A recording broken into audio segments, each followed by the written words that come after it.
if it's something you have a passion for, boys, invest everything into it. Because at the end of the day, I'm like that with music. I'm investing all my time into equipment because it only makes my job easier and better. Yeah, exactly. Yeah. You know. I actually seen you were there the other day. You were walking and you were on the laptop before walking on. Of course, bro. Every day. Like a lot of mornings now. Well, I haven't done it in the last month. I got into a little bit of a rut, but a lot of mornings now I'll just wake up about. The alarm will get set for 5, but I'll make sure I'm in the studio for 5:30 and I'm grafting, because if I'm not doing that at that hour, I have to go to fucking a full-time job then. Do you know what I mean? Yeah, and if I'm not doing it at that hour, I'm not getting it done. So I just have to do it. Fuck man, fair play to you, that's some grafting. But it's like something I've always been, like, it's always been gelled into me. I'm always just like flat to the mat doing something. Oh, sorry, you should have went out that way. I should have gone back. Don't we put Google Maps on?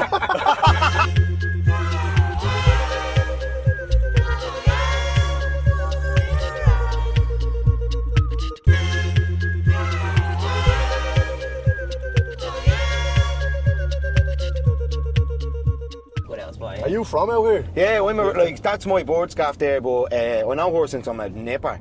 I only live 5 minutes away, but we're living in her ma's house at the minute. Ah, no, is that where you have a studio now? Studio and all is there as well, yeah. Fucking happy days. But I'm moving gaff now in August and getting the keys to my own place, so we're... man. Where's that? In Lucan, so it's going to be a little bit out of my jurisdiction, but look, fuck it. You adapt, don't you? You adapt to change all the time. Is it a new build gaff? My dad built houses years ago, he did, and it was like always one of them things. These are yours when you're going to be older and stuff. Nice one. So we're like, I have to pay the rent and all, but we're moving in. Looking forward to it. Lucan's alright as well up there.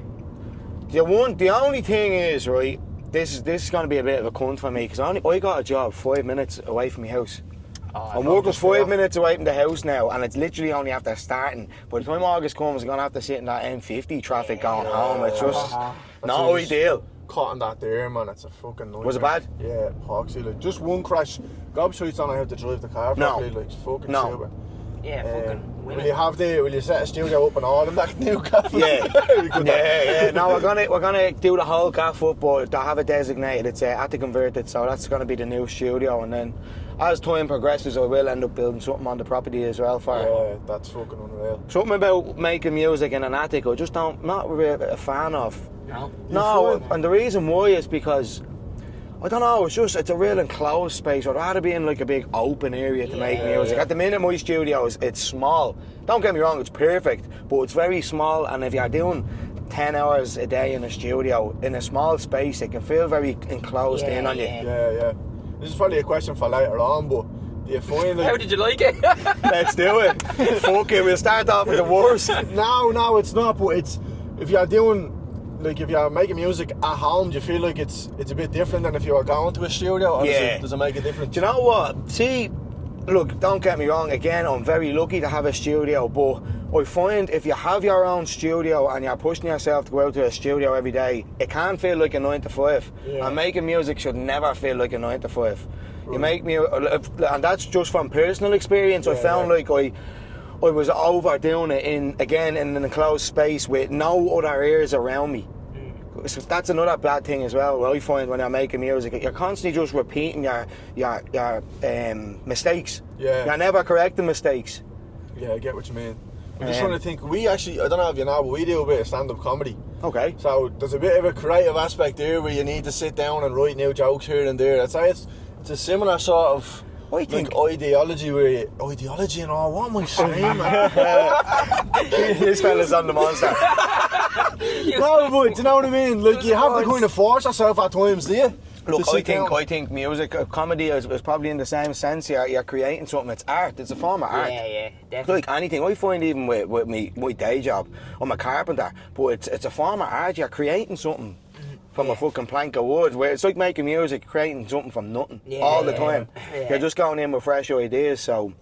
Oh, I hate myself for saying ideology. Will you intro it?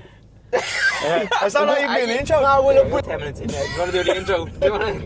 Right, we're on episode 13, Carpool Podcast. We have DJ Ev Wilde. There you go. What's happening? Welcome, brother. We are blown around in the micro, but you know what? It's going to be a good one. It is. I'm after butchering the start of it now, and I'm sweating, and I'm after saying big long words like ideology and all. But boys. I was going to see the way you said there, you love creating, like, about your jobs. You always been creative, like, your mind always working on I something. found when I was in school, I was very creative. I was very creative at art. I loved art. I just loved painting and drawing in school. And then when basically from a young age, my dad he had a illegal radio station back in Rathfarnham, him and all his mates. Like a pirate radio radio, station, yeah. So I've told this story many a times, and sometimes it feels like I'm going over it, but that's what created me. Yeah. It created what I have a love for at the minute. So I used to go in, I was a young flit, my dad be spinning records with his mates, talking live on air, and I used to be just sitting there saying, this is fucking deadly. This is deadly. This is something I always want to do when I'm older. And it was something that progressed then when I was 14 years of age. I started on a pirate radio station in Dublin City called Tonic Radio. A lot of people would remember it, but what does that mean? Like, what is a pirate? Because I've seen that. You've seen Corrupt FM, the lads. No. Have you not seen that? No, what is it? There's a show, I think it was like Channel 4, called People Just Doing Nothing. And it was based around these lads from Brentford that have their own little pirate radio, but it's gas. And they went huge. They done stuff with Post Malone and Ed Sheeran. All right. Savage. I must look that up. It's very funny. Well, what is it then? It's basic. Well, from what my understanding of it is, and I could be completely wrong here, but I know a radio licence back when I was on pirate radio station used to be 250 grand a year just to hold your licence. Yeah. So that's what the radio station has to pay without generating any profit. But a pirate radio station is somebody that has hacked into the transmitters, into the airwave with their own transmitter. So they get their own little number, like? 9 times out of 10, so they'd have a transmitter up in the Dublin mountains that'd be broadcasting throughout Dublin, and then they're in Tallaght, for instance, there'd be this black box getting the signal from the Dublin mountain to Tallaght that would broadcast it out on your radio waves. Right. That's without paying a penny. And they don't pay the 250 grand a year, because that's like every tune that gets played on the radio, people have to get paid for it, but on pirate radio you don't. The only thing is with pirate radio, there's a lot of fun to be had. There's no boundaries to cross. You can do what you want, you can say what you want, and it's all about having fun. Now, with commercial radio these days, of course, it's a business, and it's a lot of eyes are on the commercial radio, but with pirate radio, it's just a few lads, a few mates that create happiness, basically. Yeah, that's fucking deadly. Yeah. And how would they have spread in the word that they have, like, go on to tune this into your radio? Yeah, like, true, because there'd be no social media. There would be no social media. No, at the time we used to be on Bebo, so you always remember Bebo? Yeah. So at the time it was Bebo, and it used to be like, there'd be a computer set up in the radio studio, and you type in Ev Wilde, because I used to do 10 a.m. to 12 p.m. every single Saturday morning for 4 years. 10 a.m. till 12 p.m. 10 a.m. to 12 a.m. Sorry, so it was 12 p.m. noon or what? Wait, 14 No, hours you're or right. 2 12 hours? p.m. is right. That's 12 noon. p.m. is noon, isn't it? Yeah. I'm lost, but Yeah, so I used to do 2 hours. You done 2 hours. Yeah, At 10 in the morning. I thought you was doing a fucking marathon here, 40 hours So on Bebo. it's mad though, because when I look back at it now, if I had a 14-year-old kid, I don't think I'd be letting my 14-year-old kid go in and to this pirate illegal radio station and. Because he used to see mad shit going on in there. It'd be great. It was just I'd rock up on a Saturday morning and the party be still going the night before. So you'd be DJing to a crowd on your radio show, but it'd be good because it created that little bit of adrenaline for you. Because 9 times out of 10, no, nearly 9.5 times out of 10, you're just DJing to a wall. But when there was people in there, it'd be deadly. That's fucking deadly. Yeah, That's and you'd end up rapping, staying there till 5 o'clock in the day, because the party be still going. Oh, that's whopper. Whenever I think DJing, if we was to say like what the roadmap would be, every DJ wants to be like your big fucking David Guetta and have their own fans and stuff like that. Do you reckon doing the pirate radio made you want to go into the commercial side? 100%. I find getting into pirate radio got me out of the bedroom. From being that bedroom DJ to be into that next step, because when I was a young fella, lads, when I was in primary school, like back in the day, you used to go into the pound shop and buy a disposable radio. Yeah. It'd come with these little flat batteries, and I used to lie in bed every single night. I used to listen to Pulse FM, Hot FM, and I just used to listen to banging tunes off illegal radio stations. Really? You listen to a bit of talk shows as well? No, they weren't really talk shows. They were just more banging tunes, and that's what I always had a passion for. Do you ever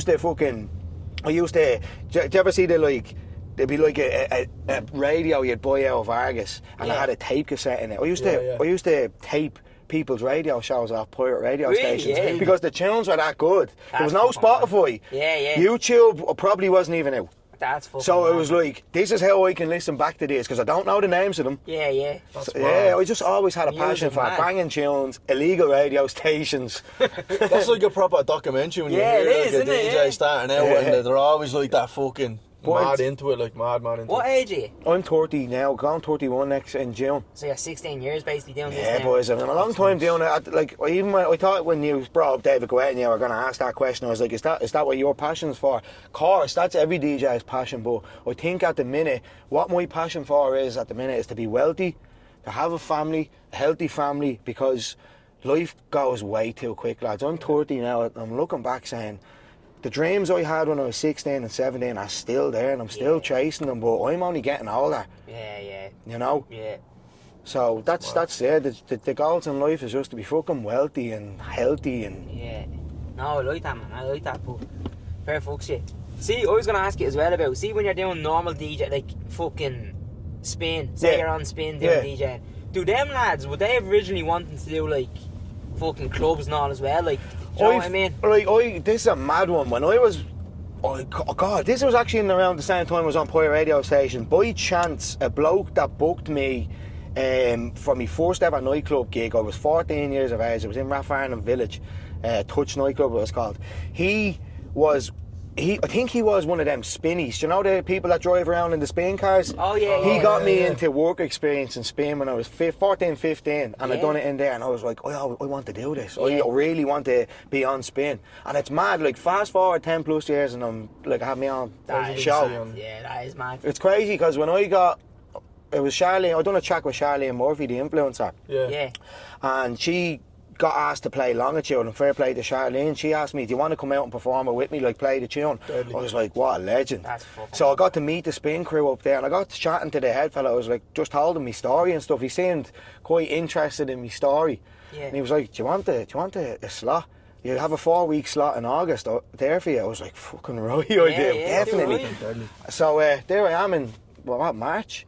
I'm bleeding 30 shows in. How do they measure that? Yeah, Like, Huh? because there's not like an audience to go. I don't know how it's measured. They just say like that was I good. or whatever I they must say. be doing something right if Yeah, I'm yeah, still yeah. there. Like what I want the Friday night residency to be on spin, I want someone to be able to tune into Ev Wilde's show and know that they're locked into Ev Wilde's show. I want to be able to, do you ever, like, I always used to listen to Al Gibbs and Freaks on Friday and go, this is the best time of the week. Freaks on Friday is kicking off the weekend. Whopper, yeah. And like now I have the kind of a similar show, and I want people to listen to Ev Wilde's Friday night residency and go, this is the weekend style. Yeah. Could you imagine someone down the gaff having pre-drinks like and having that on the That was background? me 10, 15 years ago. I used to listen in, having cans, getting ready to go out. That's and, whopper.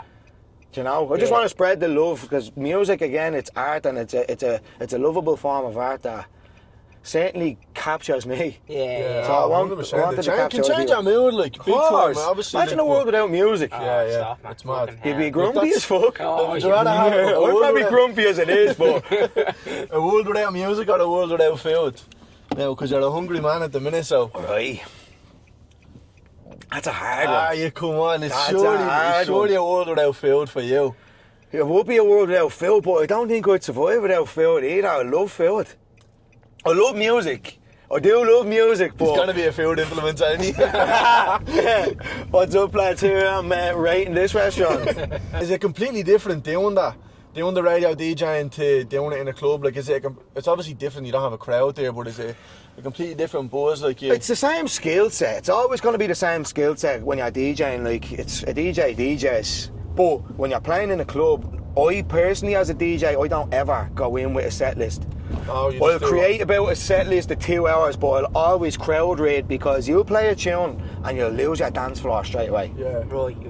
Straight away. So like my Is that first literally people just walking off the dance floor? Gone. You notice that they're gone. not. And if Yeah, there's yeah. ever like a DJ out on a terrace or something in a smoking area or whatever, they'll know if the tunes are shy inside, they're out there smoking, talking shy for the night. Yeah. Because No. they're entertained as well. Yeah, that's just to say with comedy as well. They say the best can do that. Like, you know, when Yeah. you go see someone do an hour of comedy, the best ones, like, they go with what they know what they're going to do. See what they're interested in. Yeah, but the best ones this isn't going to work with this crowd, and they change it straight away. You have to. So it's kind of the same So with it is a DJing. skill. It is. Yeah, it's a skill set in itself, because you're just crowd reading. Yeah, yeah. But in terms of DJing on the radio, it's a lot of talking involved, which is Well, you're probably saying here now, you haven't stopped talking shite since you get into the car. But see if I get in front of a microphone, lads, the sweat kicks in and I'm like, bollocks. Really? Yeah, that's mad. Yeah. I don't know, I just crumble. I feel like you need to fill the air as well. You can't have any dead silence. Definitely. And there's no time to have silence on commercial radio. Oh, it's a pressure. It's a professional business, like, you know. Again, there's a lot of eyes on it. When was the first time you actually done a club gig then? Did you do little niches and stuff like that? So this is a mad one. I used to do you know what, my first gig was a 60th birthday party. No way. Yeah. I was a nipper. I got asked to do a 60th birthday party. It was a relation of my mum's husband's, and I done it and I hated it. Is this the one you said you were 14 or is this separate? No, I was in around the same age, but the first club gig I done I was 14. I got booked for an underage event, and basically the nightclub were told not to open by the Garda. They hadn't got a licence to open, and they were like arguing the case because they were like, there was no drink being sold here. We don't need a licence to say what the Garda were saying that they needed. Yeah. So they opened the club anyways, and it was about 2 hours into the club and the fucking Garda were everywhere. This underage event now everywhere.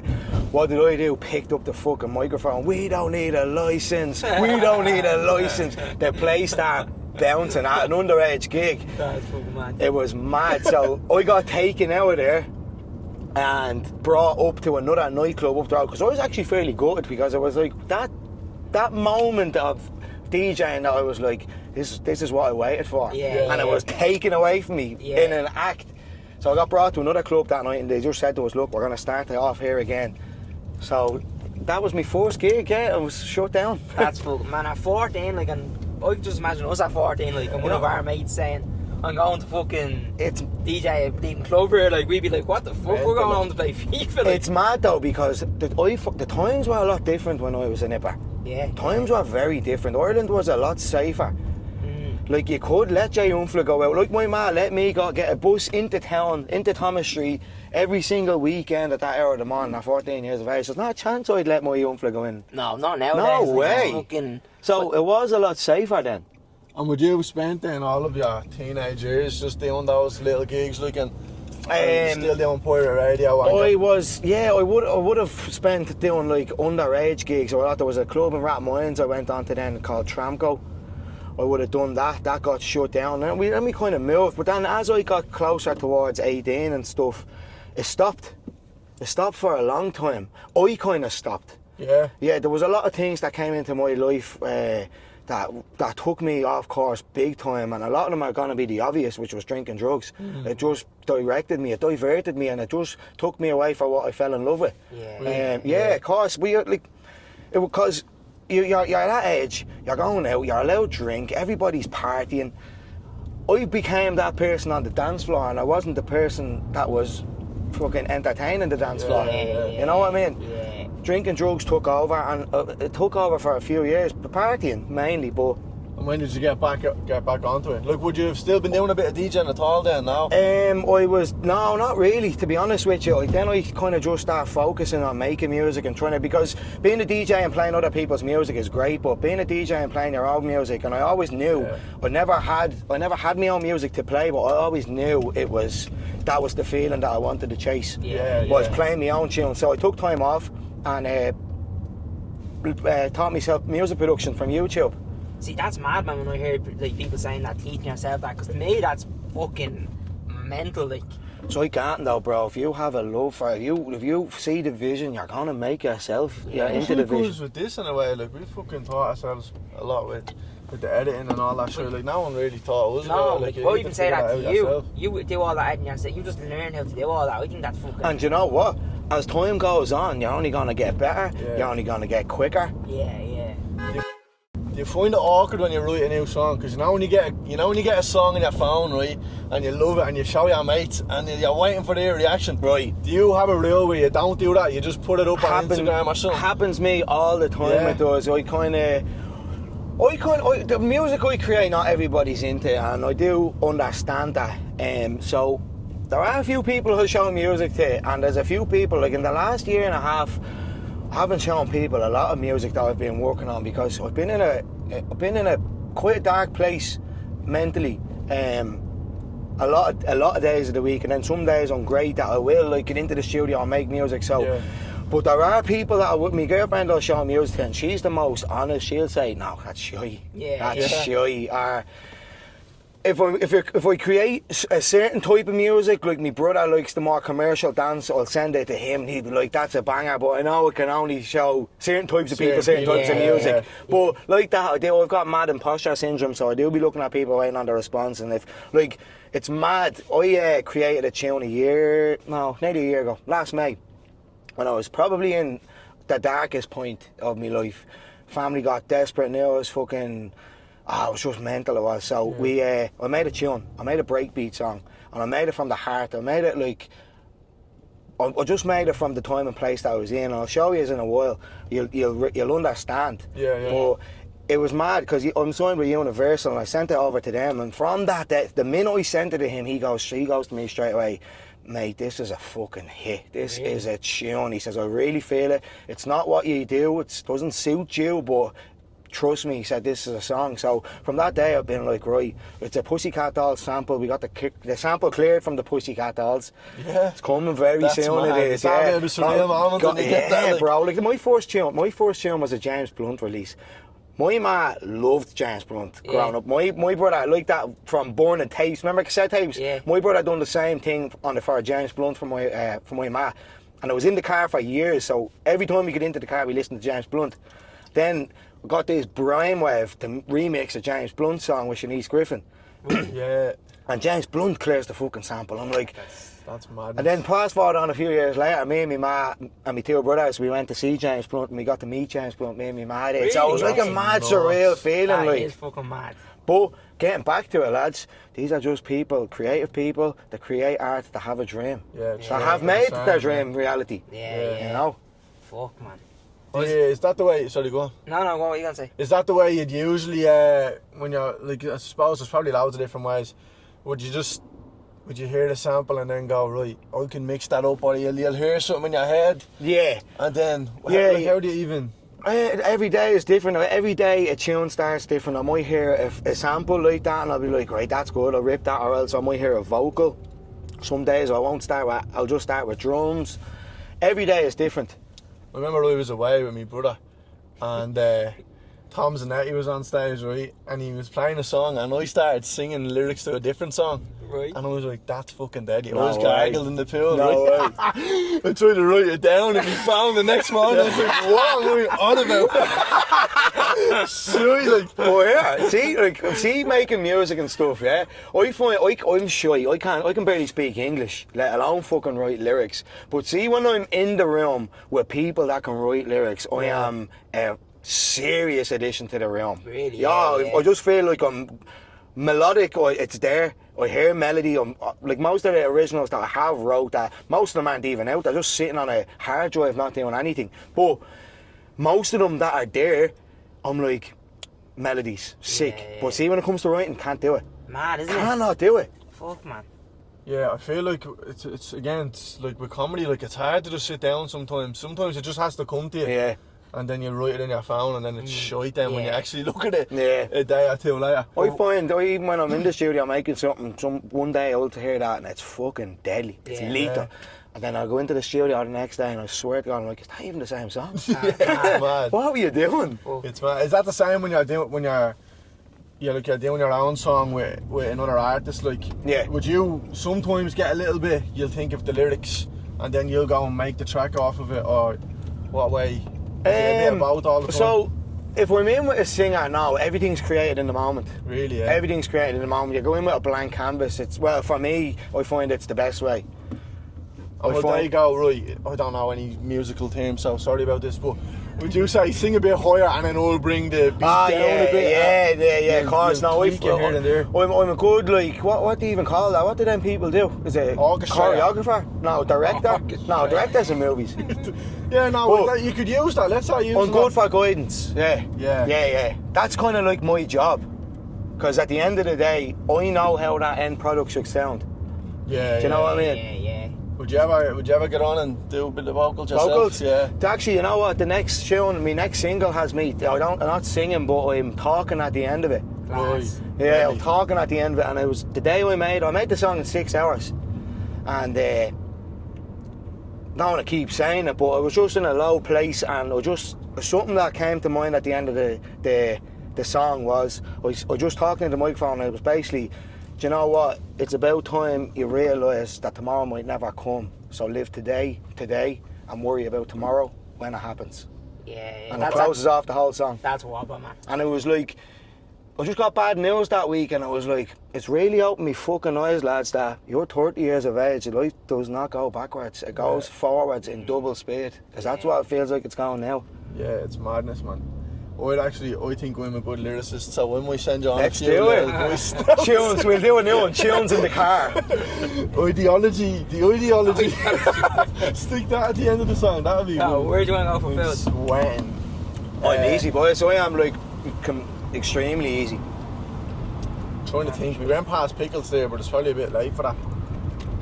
Yeah, probably. What are you in here for, like a sambo or something? I'll eat a sambo, I'll eat a fucking rap, I'll eat ant. You think anywhere? No, I'm driving, you can think down. Let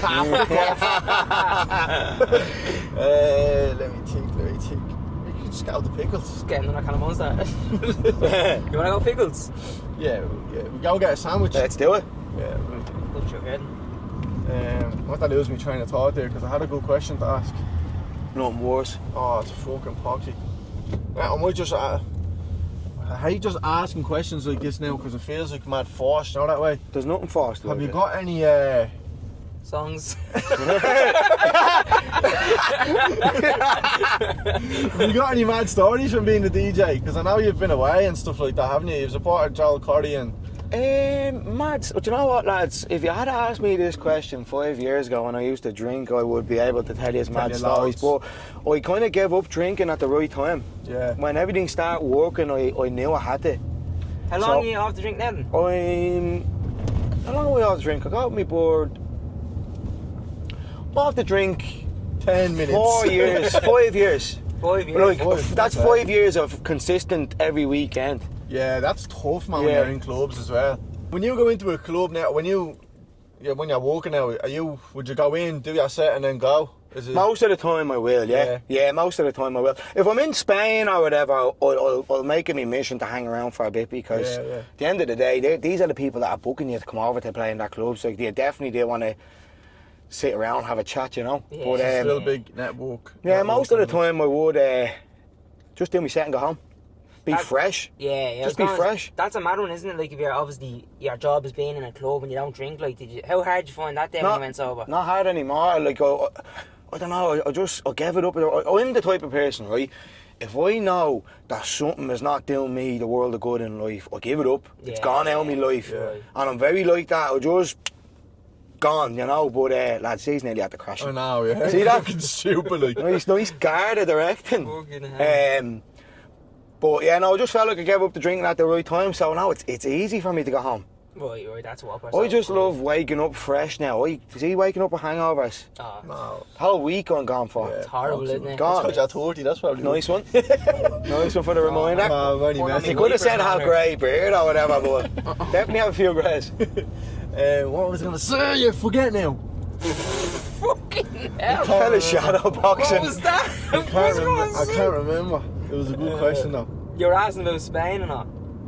What? Can't remember. Sorry about this. Give me 2 seconds. You two can talk if you want, lads. Oh, fucking hell, man. The pressure you have yourself under. Oh, it was a good fucking question, man. I can't remember now. It'll come back to you. It'll come back. It will come back. It'll come back to me. Oh, yeah. There you go. There we go. But, like, forget it now again. Are you serious? I don't. Do you need, like, do DJs need... DJs!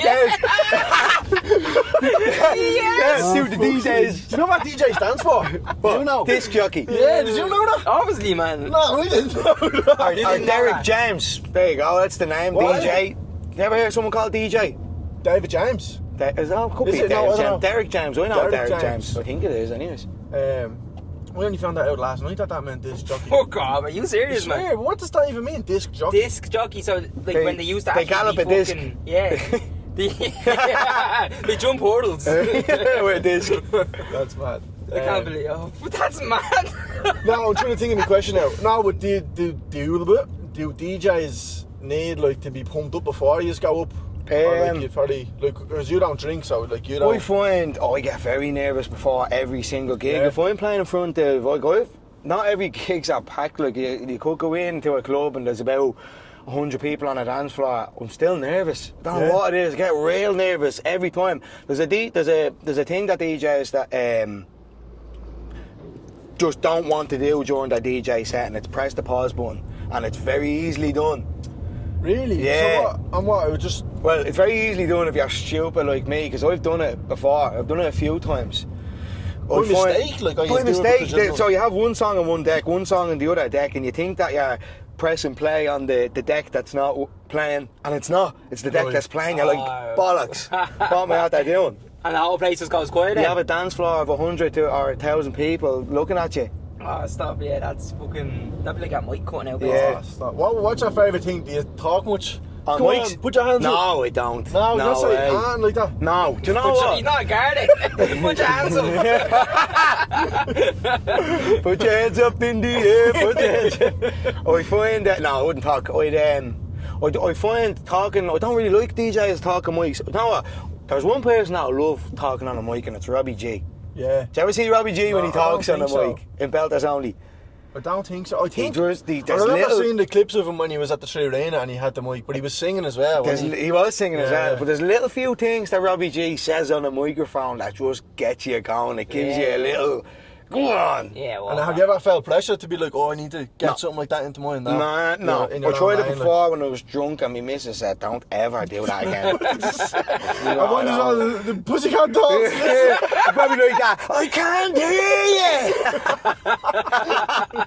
Oh, that's fucking gas. No, I was told definitely never do that again. Oh, stop. And what was the other question I was going to ask?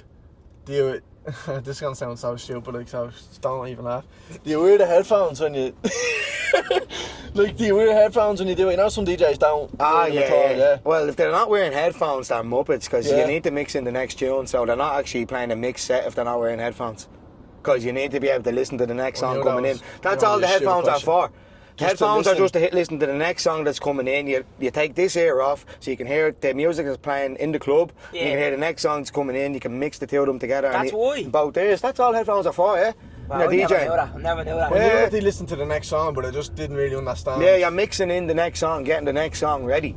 Fuck me, that's mad confusing having... One ear listen to one song. Yeah. What the fuck? You're fucked if you can't multitask. Yeah, Jesus Christ.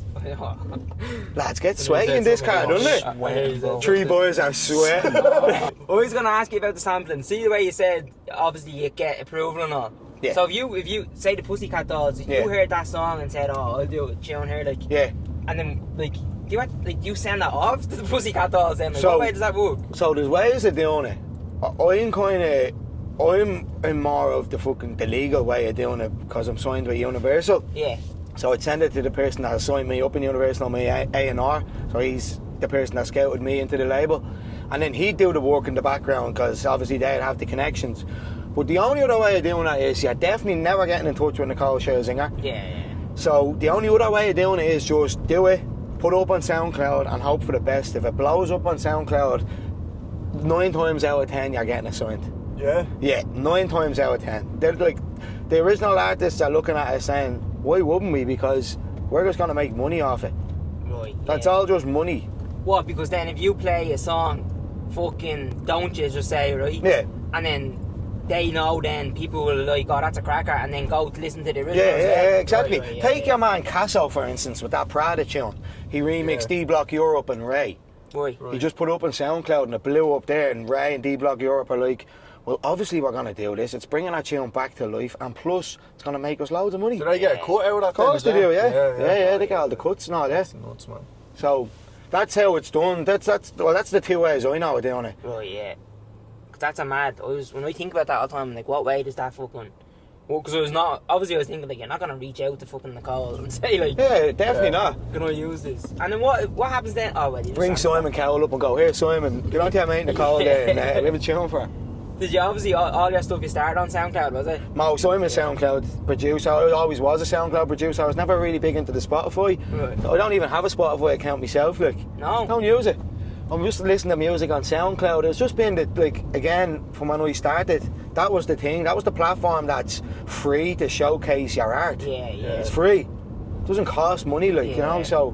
Wait, so say, like, because obviously we listen to your songs on Spotify, that's actually not your account, isn't it? Well, it would be my account, but I'm just mainly based towards. I think he means he doesn't listen to. He doesn't have a Spotify to listen, like. Yeah, no, I don't have a Spotify, but I do right. have tunes on Spotify. But most of me tunes, like, look, I'm not very lucky to get in the studio with singers and songwriters daily. So most of my work would be like these unofficial remixes, like the Pussycat Dolls one that's got signed, you know. So you're making these tunes in the hope for these might get signed one day. Yeah, I'm with you. So, but you can't put them onto Spotify because you don't have the rights to them. Yeah. What would happen then? Would they just ask you to take it down? You'd take it down. You'd be probably sued, yeah. Yeah, that's madness, isn't it? That is mad, isn't it? If you cross them lines, like. Yeah. Fuck that. It's probably a copyright, like. What's your favourite song? You got a favourite song you've released? Oh God, I have to say I think this next one is going to be my favourite song, and the reason because it's so different. It's breakbeat. It's not dance. You can hear the emotion that was put into the track, and that's what I love out of music. I do always listen to dance music, but it's not always bang, bang, bang. Sometimes it's a lot chilled dance. It'd be commercial dance. Then you'd have your heavy tunes, a broad selection of dance music that I listen to. But I'd say this next one's going to be definitely my favourite, and it'll be one that I'll never forget producing. I have a bad habit of when I like a song, I'll keep playing it until I hate it then. You like that as well? Yeah. I don't even listen to it. This is probably a bad thing as well, because I don't listen to Spotify and I listen to other people's music a lot. I constantly listen to my private SoundCloud. So I constantly listen to work that I've done over the years, and I'll be like, right, that can be done with that can be done with that. There, only yesterday I pulled up a tune that I made 4 years ago. I'm like, definitely doing something with that. 4 years just sitting there? Just sitting there. Apparently you need to create, I think, 1,000 songs, they reckon now, for one to take off. Fucking hell, like man. 1,000 ideas, anyways. Yeah. So I don't know how true that statistic is. Someone put it down in the comments there. I'm probably wrong. Yeah, would you listen back to? Have you got you've mixes on SoundCloud? Have you? Like hour long? I was never one of them. Never one of them DJs that done the mixes. No, I always just, when I created SoundCloud, I started producing, so I was always just like the tracks I was working on went onto SoundCloud. Whopper. Would you listen back to any of them and go, what was I thinking there? All like the time. Even what was I thinking? Like, that's the thing, like, even most of the tunes that you put out, like, you're always putting out what you think is the best one. Yeah. You're never putting out what you think is the mid-range or the worst one. Yeah. There's a lot of shit on my private SoundCloud that I'm like, fuck. You were saying there earlier that like if you do like a commercial type dance one, you'll send it to your brother. Do you feel like then sometimes you're just doing music for other people? I know that's part of it, but then do you lose a bit of yourself then? You're not doing what you want? Do you know what as well? Like, this is the thing that I'm working on at the minute, is because I love all different types of dance music. I don't listen to other types of music, like other genres. Like, I don't listen to pop or country or anything like that. Just dance. Yeah. So I love all different types of dance music. So, and I feel like I can produce a few styles of dance music. So one thing this year, like, do you ever listen to Diplo or anything? I don't think No, so. right. Well, Diplo is about 5 different people. Major, Laser and stuff. He's a few different people. Right. That's what I want to do. I want to basically put me eggs into different baskets and see. So he has different aliases, like, Exactly, does he? Yeah. He's loads. That's mad. He's loads of different aliases. David Guetta does as well. That's like, he's a mad wrestling fan, right? That's like your man who does the thing with the socks on his hand. It's Big Foley. Like, oh yeah. Wait, what's he do? He does that, Mankind. Mattress Mick. What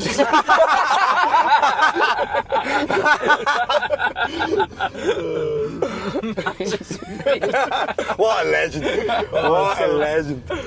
Fucking hell, I wasn't expecting that.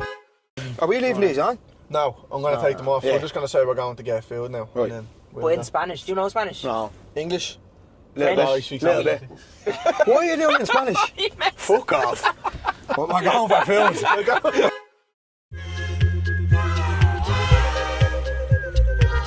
Baker Street tonight.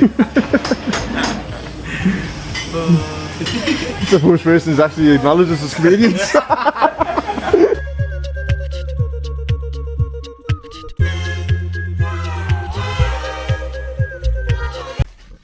Oh, did you use that? No.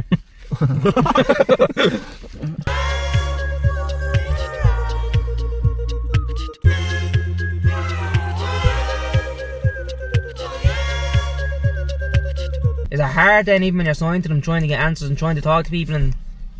Of course, you are one of 100,000 people on the roster. Yeah, it's mad, isn't it, man? More. Right. Every single day on Spotify, 100,000 new songs get uploaded. Every day. That's madness. Best Sambo I think I've ever had, lads. It's unbelievable, Honest to God. It's whopper.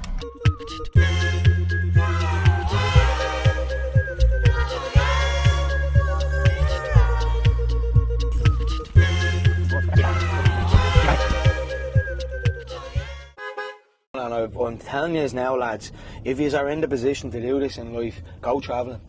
Really, yeah. Best thing I ever done. It opened me eyes so much. I was living over in Bali with my missus, two of us driving, rented out a moped. We were living between Airbnbs. We done, I think it was 7 months over there. We was between Bali and Thailand. And I swear to God, lads, it was the best thing I ever done. Was it, yeah? How long ago was this? Swinging in swings in rice fields in the jungle to fucking... to being in the big... I love rice. I love rice as well. To being in waterfalls, just to waking up every day just saying, right, what do we do today? We're just going to chill today. We'll go out on the moped and see somewhere else in the world. That's unbelievable. It was fucking deadly. That's a dream. Where was this? How long ago? We came out of COVID and I went, actually, it's mad that you say that. Oh, look at that flip. Hey, You Jack the flipper. Good, thanks. I want to take that. Jack the flipper. I write that down. You know, it was mad because we were only talking about Jordan the barber. Yeah. When we were in getting our food, it was Jordan. When we came out of the back of COVID, I went down to get a haircut off Jordan. Jordan was telling me, just said it to me one day in the barber, in Ross Brown's Barbers in Crumlin. He goes, what are you here? I'm going to do it. I was like, what are you doing? Me and the missus are packing up for a few months and we're going travelling Bali. I was like, where's Bali? Never heard of Bali. You never even knew it. Never heard of Bali. I was like, where is Bali? He started showing me these pictures. Boys, by the time I had my haircut, and I was done. I was on the phone to the board, listened to this story, and then we went home. She was lying in bed. We went home and we started researching Bali. Yeah. And I think the next week or something it was booked. Really? It was just booked. One-way ticket? I don't care. I'm going to Bali. You had a one-way ticket? We had a one-way ticket. Yeah. Did we have a one-way ticket? I think we did have a one-way ticket. Yeah. Oh man. It's madness, man. Oh, it was the best ever. It was the best ever. I got to meet. We didn't get to meet loads of people over there, but the small selection of people we got to meet over there was fucking inspiring. Oh man. Really inspiring. That's fucking whopper. And it's mad because one of the people we got to meet over there was a fella called Darragh. He's a life coach and he's just a bloke that came from Dublin inner cities, had a crazy life, crazy start to life. It's fairly similar to me. And now he's over there. He's out there building 6 villas. And he's in the process of still building them and I definitely am going to get back over to Bali one day to see these villas and have another chat with this bloke because he was just an inspiring fella. Spent Christmas Day with us. He took me and my board Christmas to Christmas dinner with him and his wife and kids and all. It was fun. And I didn't even know him. That's mad, It was man. mental. Is that your retirement plan? Over to Bali. Yeah. It was good in Bali. It was far away. It wasn't...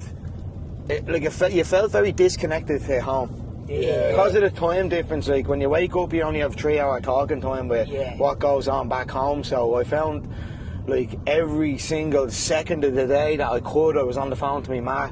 Yeah. It was mad just to try and keep connected to what's going back home because I just felt the last thing I wanted to do was feel homesick while away because I'm away trying to live my best life and create the best experience that I could possibly make. Yeah. But I just felt like if I start missing me ma, I'd be on that flight back home straight away. Yeah. I'd be fucked. I couldn't go travelling because I'm such a fucking yeah.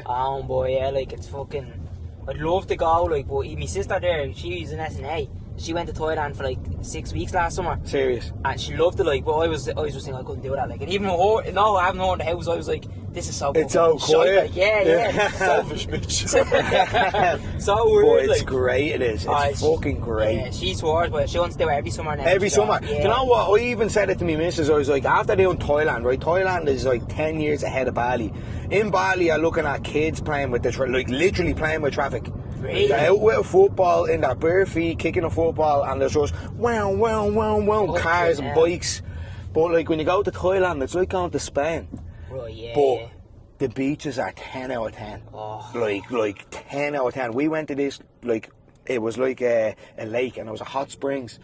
And it was all these, like, they moulded out things into the rock, right? Oh. And this river flowed down the rock, and you were just chilling in a hot pad. Oh, stop, man. But it's like, places like that you'll never be anywhere else in the world. Yeah. That beaches there look fucking unreal. Unbelievable. Do you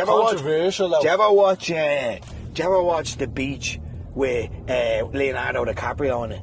No. Beach. Tell me you haven't watched it. No. Right, I'm shy with movies. Get home now, 2 years, get your popcorn and watch this movie, and then you'll have Thailand booked tomorrow. Yeah. Really, yeah. They go to this place, it's a secluded beach off an island in Thailand, and they start partying and all, and shit goes wrong, sharks and all start eating their mates. Oh. But we done a day trip to where this place was filmed, and it was possibly the most beautiful sighting that I've ever looked at.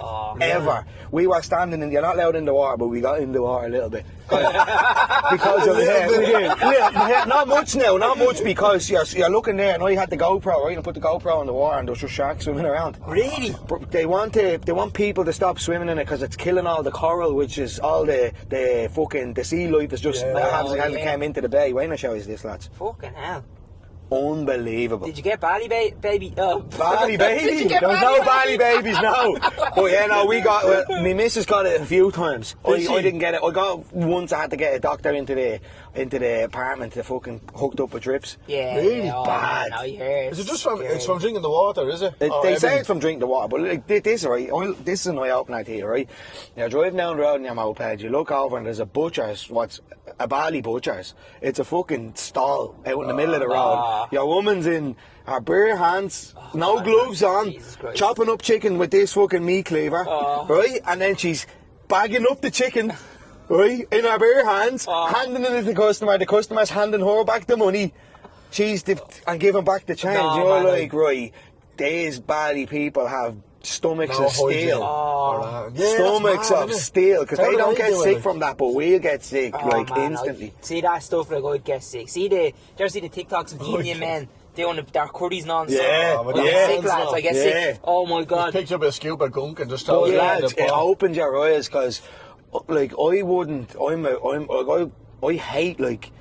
I hate eating food that goes cold and heating it back up. I don't know why. Just because from working, I was a manager at McDonald's for 7 years. Oh, yeah. Before I took up carpentry, I was a manager at McDonald's, and like being sent on all these courses from McDonald's, because they have like a fairly strict courses you have to take to get into it to be a manager at McDonald's, and they go on about bacteria and all about how it grows, and they show you and stuff. So I'm like, if hot food goes cold and you heat it back up, it's just not good at all. No. But when you're looking at these over in Bali, fucking eating raw chicken and cooking in the heat as well, that's mine. How is it possible? It opens your eyes big time. God.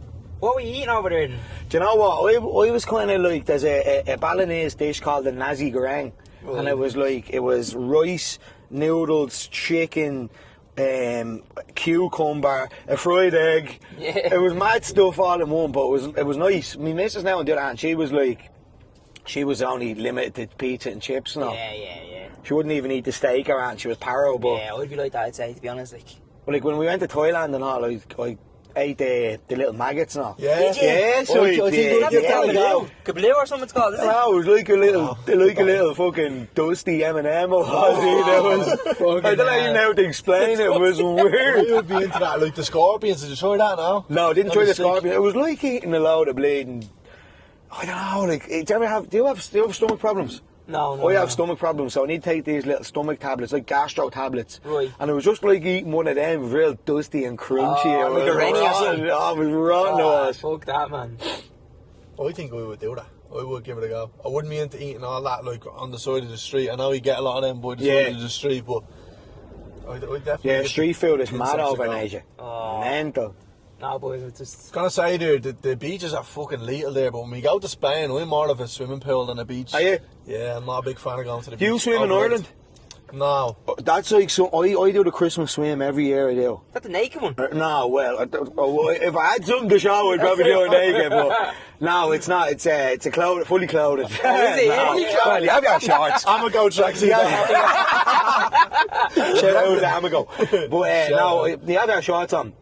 But I just do it every year with the buzz. There's like thousands of people do it. Class. But I just love swimming in the sea. I just think it's just something that I don't do enough. Yeah. But see, when we were over there, bought a snorkel, me and the missus, and I swear to God, there were like 2 tourists just floating around looking at what, because you could see everything. Yeah. See everything. It was like going into the aquatic centre. That's fucking deadly, man. It was fucking deadly. And what was the sand like? What colour was the sand? Bro, white. Was it? Yeah. White. We went to this That's place. a serious question, man. Went to this place called Pig Island in Thailand. We got a boat to it.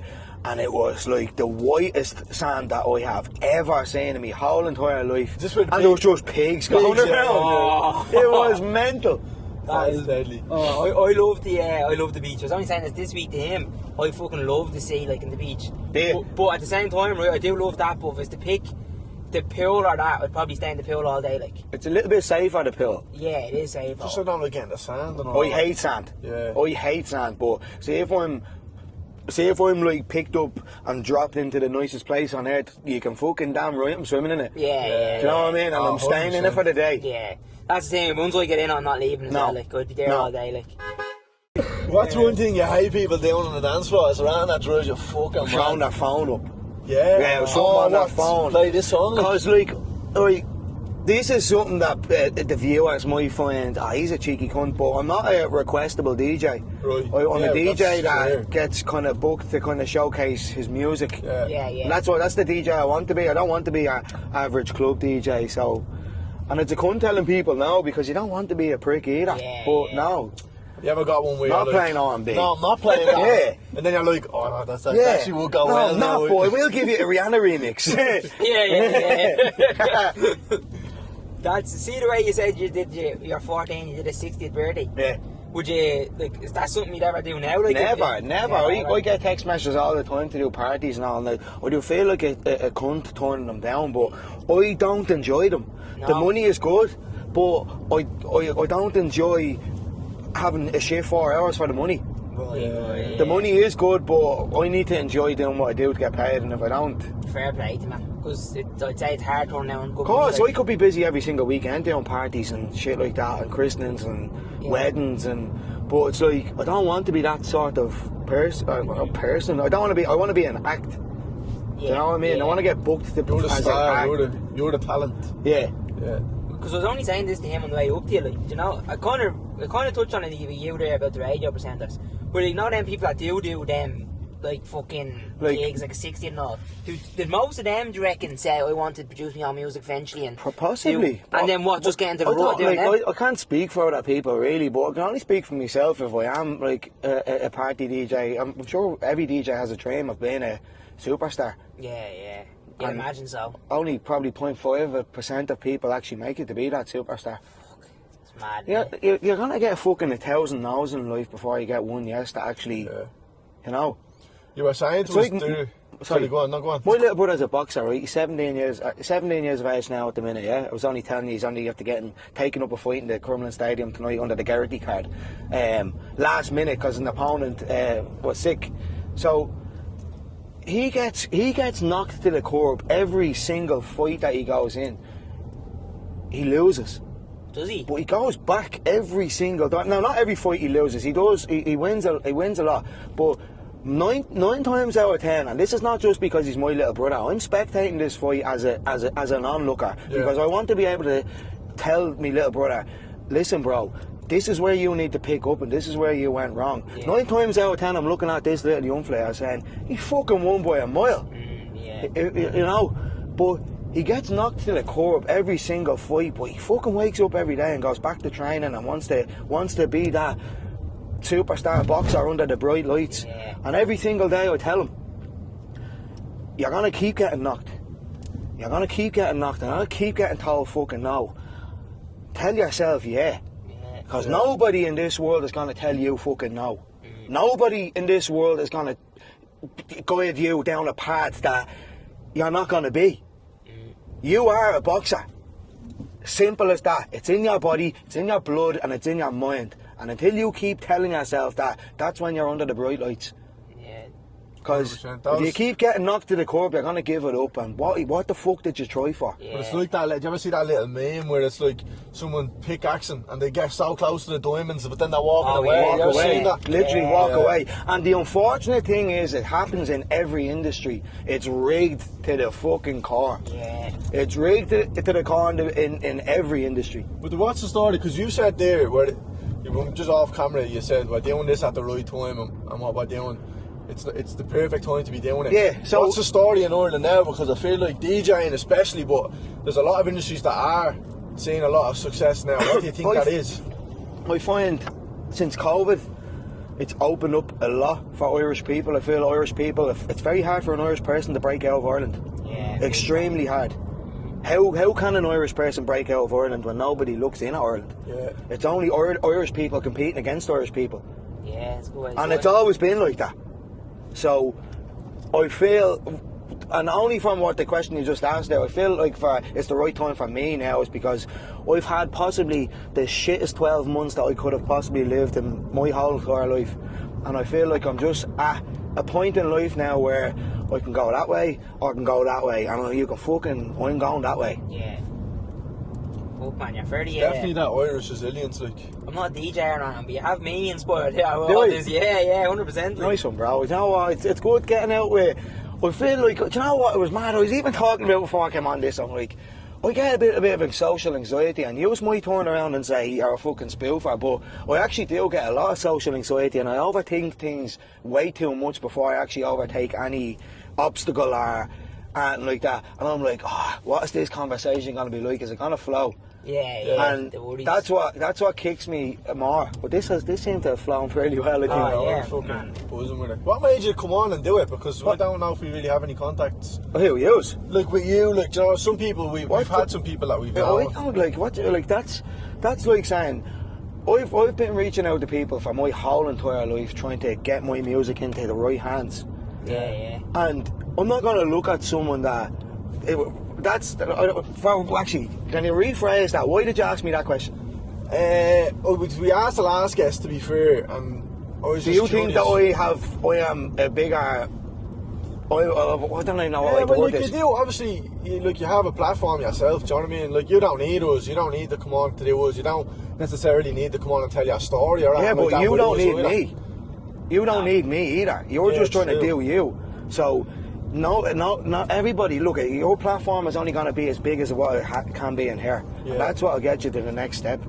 Fuck, why did you come on with us? I came on because you look like two sound jumpers that are going to make it big and doing what you want to do. It's have a passion for it. You actually asked me. So, at the end of the day, at the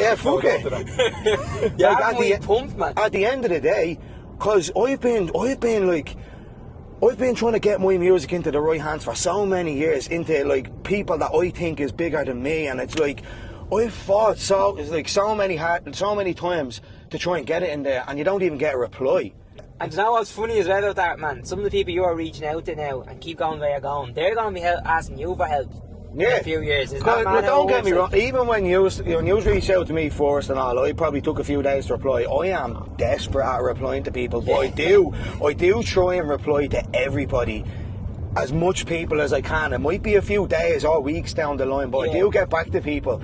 I just find my life is just way too busy to be sitting on DMs replying to people, because I'm doing everything in life for me, and it's selfish enough to say, but it's for me. You're right though. You're right, man. Absolutely. So, I find the phone is a fucking major distraction in life. Even though some people in my family might say, it's not really your fucking hands, you liar. But I'm researching things that I know is going to get me to that next step. I'm not like just watching TikToks. Well, sometimes I do be just watching TikToks. Sometimes. Just not reading DMs. That's all I'm saying. Is not read DMs.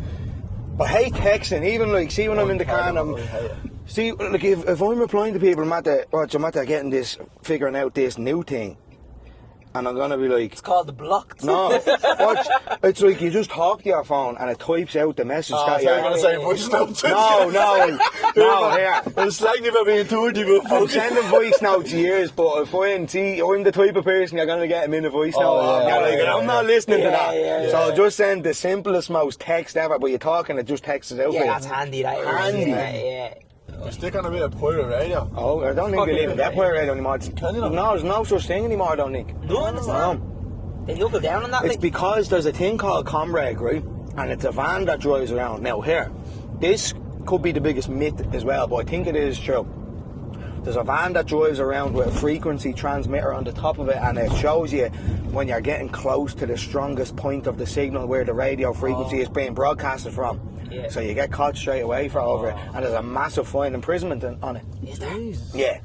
And it's fucking stupid. It's stupid because if you look at all radio stations today, Yeah. all commercial radio stations, 90% of it were built around, like you look at Al Gibbs, Deck Pierce, all these radio DJs, they all came from fucking pirate radio. Yeah. They all came from pirate radio. How does a radio DJ practice his skill without being given the door to get into radio? Yeah, that's very fucking true, man. So it all came from, like, my dad's radio station where his mates was in a barn and shed out a back garden. Yeah, that's fucking, as you said, that's some story, isn't it? That's mad. How long did he do that for? Future FM went on for a couple of years, and there's a mad backstory behind this because it was broadcasted on 103.8, the same frequency as Spin. No way. And then apparently Spin, I think it was Spin. The license was bought, and they were basically contacting, told, take it off air, we'll cut you off air. Really? Yeah. Fucking hell. And did he ever do like the commercial No. side of it, or? Never done the commercial side of it. My dad was always like a mad partier. Him and his mates were the first people to ever set up the Hellfire Club raves back in the 90s. No way. Yeah, so mad, man. yeah, so there's videos on YouTube of them having an enjoyable time back in the 90s. But yeah, my dad was a mad raver. What era would you like to be DJ? I would have loved to be a DJ back in the 90s. Give a picture of the scene now. Picture the scene. Peak season back in '94, the year I was born. Like, you were looking at Piano House had only came onto the scene. Like, you're looking at higher and higher, all that kind of buzz. Yeah. Like, that was no phones. You look at videos of nightclubs back in the day. Everyone's off their chops, sweating buckets, no drink in hands, no phones in hands, but everybody's dancing. That's what I want to be. That's not what I want to be. That's what I'd place myself back in. That kind of era. That's fucking I've seen, I can't remember what film it is now, but I've seen films of DJs. I've seen Robbie Williams' new movie. now, but of like people who put on those shows in like London and all, like they put on the raves with like fucking thousands of people showing up. They were going like handing out E's and all. Mental. Yeah, it was mad, right? See, when you work on building sites, lads, you get talking to mad people, you do, right? Yeah. Like, yeah, mad people. I got talking to this bloke. He's actually an uncle of a well-known DJ here in Dublin, but he used to set up illegal raves back in London. Right. He's from London, right? So he used to set up illegal raves back in London. Everyone would get a text message. So you'd get your text message sent onto this database. You get a text message an hour before the gig had started. They'd be all in the vicinity of London, or 2 hours before. And 9 times out of 10, they'd be just off motorways. Right. One of them, there was 30,000 people showed up to this rave just off a motorway. They shut the whole motorway down. Oh. Wasn't The guard and all, the police couldn't get up the Wasn't motorway. there not to one get in it to Dublin it. a while ago, under the M50 or something? Wasn't that something like that? Probably was. There was one in like a big fucking drain pipe. That wasn't a drain pipe. It was under the M50. I remember this. It was looking under. It was only like 2 years ago or something like that.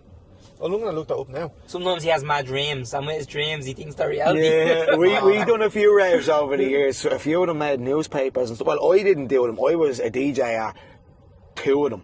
And 2 of them made the newspapers and all, and it's Really? fucking, yeah. Because at the end of the day, like, you're having, like, these raves, and you don't actually understand this until you get to these destinations.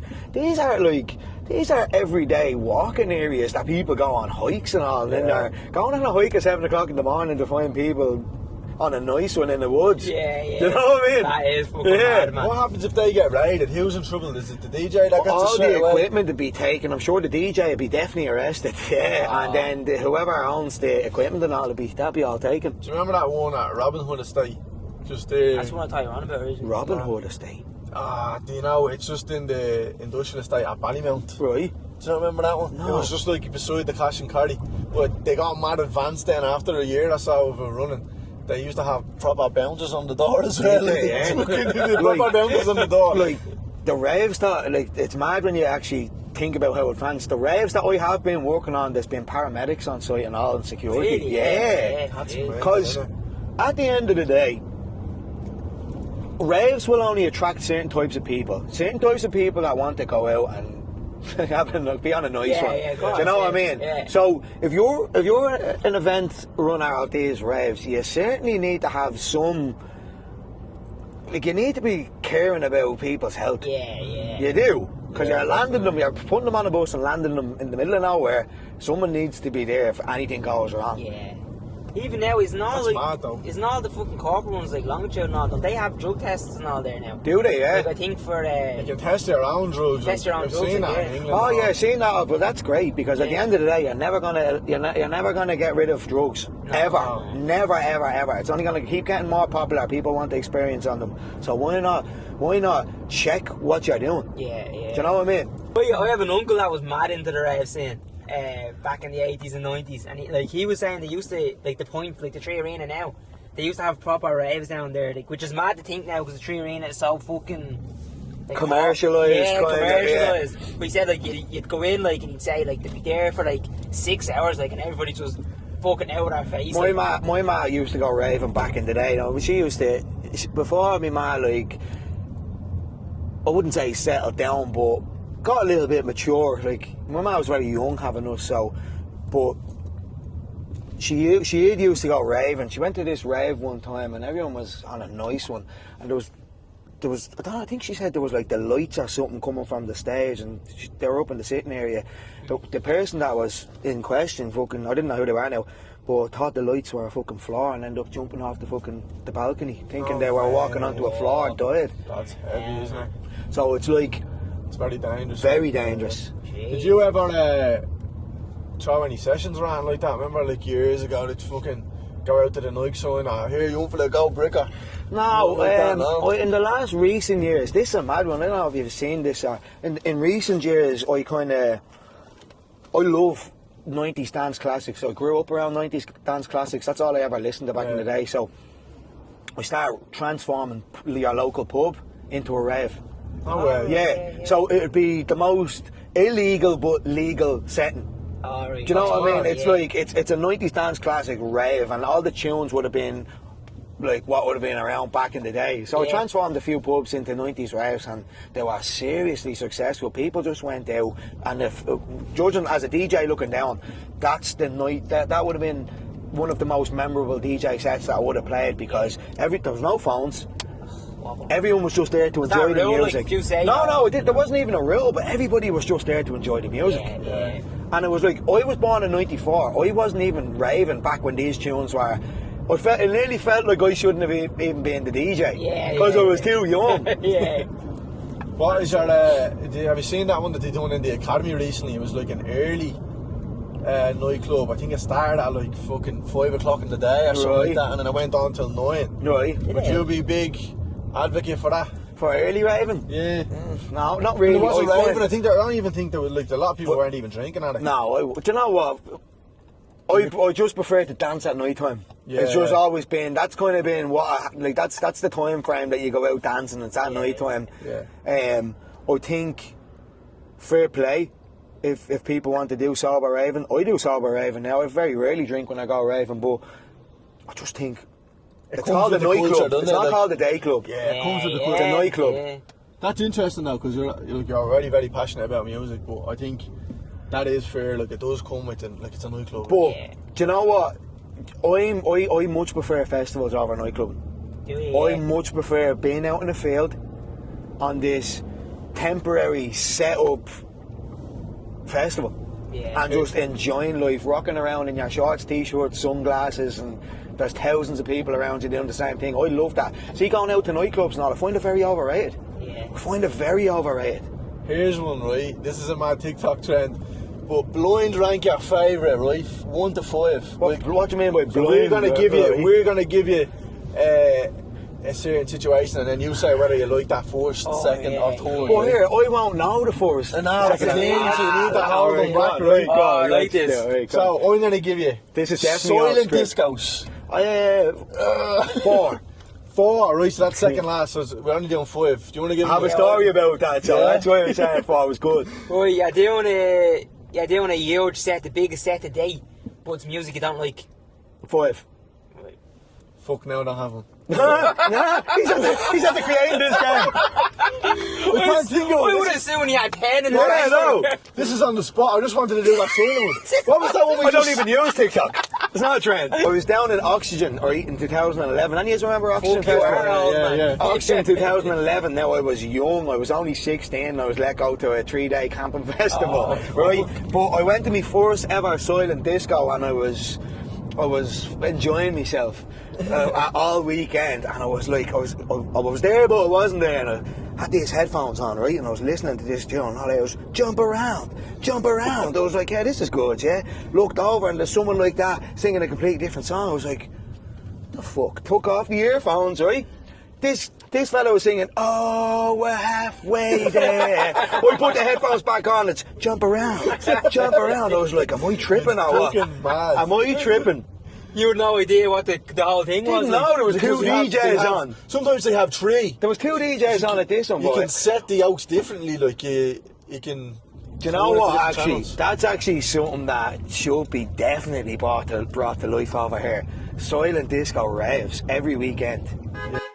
But obviously you want to be as big as you can be as a DJ, but is there anything else that you'd like to do? Like, would you like to own your own big studio and have people come in and play music? That's definitely an opportunity down the line, is to open a music and a podcast studio here in Dublin. Really? Yeah, I'd love to. We know 2 lads, don't we? At the end of the day, I think podcasting now is as big as producing music is. Yeah. Everybody wants to be podcasts. Everybody wants to be producers. Yeah. And let's face it, I want to make money. So. Yeah.